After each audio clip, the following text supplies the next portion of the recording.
Cultivo Online, capítulo 613. Preso e interrogado. Depois de deixar Yuan inconsciente, a mulher fria virou-se para olhar para as outras 6 belezas e disse: 6 reis espirituais não podem lidar com um mero grão-mestre espiritual. Um garotinho? As 6 beldades baixaram a cabeça de maneira vergonhosa, com os rostos vermelhos.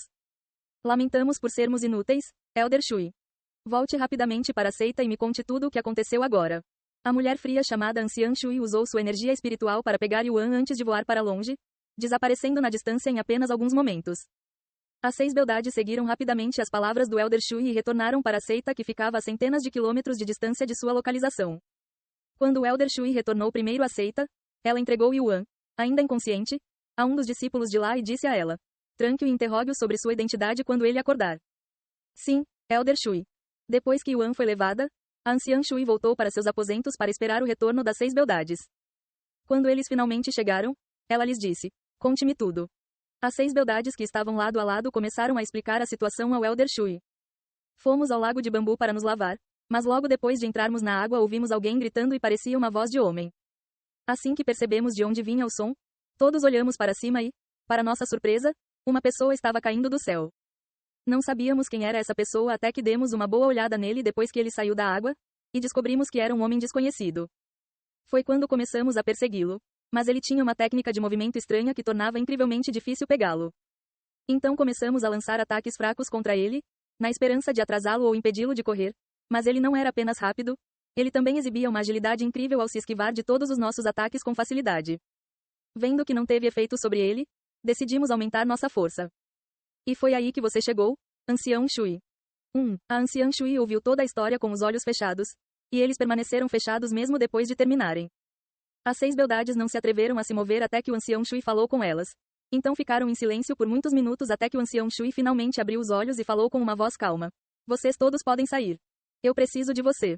Com licença, Ancião Shui. As belezas se curvaram para ela antes de sair de cena. De onde veio esse garotinho? Caindo do céu, estamos no meio do paraíso das fadas. Não há como um homem entrar no paraíso das fadas e viajar uma distância tão longa sem alertar ninguém. Anciã Shui ponderou consigo mesma. Enquanto isso, em algum lugar dentro de uma pequena cela de prisão, Yuan abriu lentamente os olhos ao acordar. GH, onde estou? Yuan olhou em volta, percebendo rapidamente que estava dentro de uma cela de prisão e atualmente suspenso no ar por correntes que restringiam seus movimentos. Então você finalmente acordou? A discípula encarregada de interrogá-lo disse ao perceber que ele estava acordado. Diga-me quem você é e como conseguiu entrar no paraíso das fadas.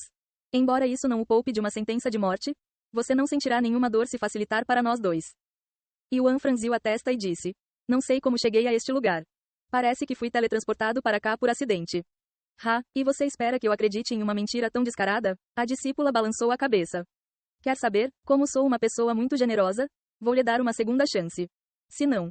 A discípula de repente pegou um chicote que parecia ser feito de aço e o estalou ao lado dela. Papai. O chão de pedra quebrou em muitos pedaços quando foi atingido pelo chicote. Yuan engoliu em seco nervosamente ao ver o chicote de aço. Eu não quero machucá-la, mas não posso simplesmente deixá-la me torturar. Yuan suspirou interiormente. Foi nesse momento que ele notou o anel brilhante sobre uma mesa ao lado do discípulo. E esse é o meu anel de armazenamento, ele subconscientemente exclamou em voz alta. O discípulo se virou para olhar para o anel espacial do dragão e sorriu. Então a resposta para sua identidade está dentro deste anel espacial, em reticências aspas. Claro, não havia nada sobre sua identidade dentro do anel espacial. No entanto, havia algo ainda mais importante: a essência do sangue do ancestral dragão. Se essas pessoas souberem da essência do sangue, com certeza irão roubá-la dele. Caramba, eu sabia que deveria ter dado a Xiaohua para a guarda. Yuan amaldiçoou interiormente. Devo simplesmente sair deste lugar? Eles não sabem sobre minhas armas da alma. Porém, não poderei fugir daquela mulher fria se ela aparecer de novo. O que posso fazer nesta situação? Enquanto Yuan ponderava, o discípulo contatou o Ancião Shui usando um pergaminho de jade de comunicação. Ancião Shui, não consegui obter sua identidade, mas acho que a resposta está em seu anel de armazenamento. Anel de armazenamento e encontrar as respostas nós mesmos. Ok, estarei aí, dê-me alguns minutos. Depois de guardar o papel de jade de comunicação, a mulher olhou para Yuan e disse: boas notícias. Saberemos sua identidade em breve. Yuan a ignorou e continuou a pensar em uma saída para essa situação. Algum tempo depois, o Elder Shui chegou à cela da prisão para ver o anel de armazenamento de Yuan. E isso é. No entanto, para surpresa do discípulo, o Elder Shui pareceu assustado com o anel espacial. Após um longo momento de silêncio, o Elder Shui se virou para olhar para Yuan com uma expressão complicada no rosto. Voltarei mais tarde. Não toque nele ou neste anel espacial até eu voltar. O Elder Shui disse à discípula antes de desaparecer do local sem sequer tocar uma vez no anel espacial, deixando-a sem palavras.